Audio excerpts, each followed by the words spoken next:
સુરતના મહિલા ડોક્ટરને અશ્લીલ વિડીયો મોકલનાર વિકૃત યુવકની ધરપકડ કરવામાં આવી। સુરત સાયબર ક્રાઇમ પોલીસે નવી મુંબઈથી વિકૃત આરોપીની ધરપકડ કરી। મહિલા ફિઝિયોથેરાપિસ્ટને અજાણ્યા નંબરથી યુવક કોલ કરતો હતો।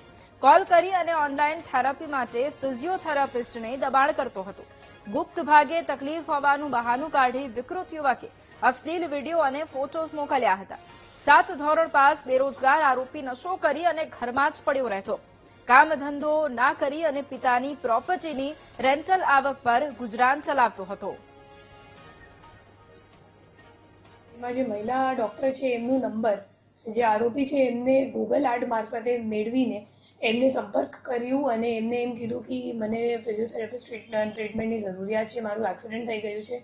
અને જ્યારે મહિલા ડૉક્ટરે એમ કીધું કે તમે કિસી મેલ ફિઝિયોથેરાપિસ્ટનો કન્સલ્ટ કરો તો પછી જે આરોપી છે એમને પોતાનું ન્યૂડ વિડીયો અને ફોટોઝ વગેરે મોકલીને એમને ફોર્સ કર્યું કે મારે તારે જોડે જ ટ્રીટમેન્ટ કરાવવાનું છે અને એમ કહીને હેરેસમેન્ટ મહિલા ડૉક્ટરનું કરવામાં આવ્યું હતું।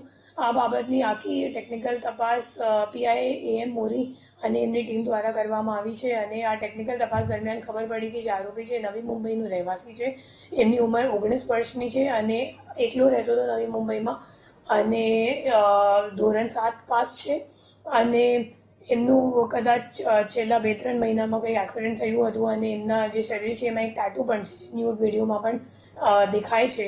તો એમની ધરપકડ આપણી ટીમે નવી મુંબઈ ખાતેથી કરી છે અને આ બાબતમાં આગળ તપાસ ચાલુ છે।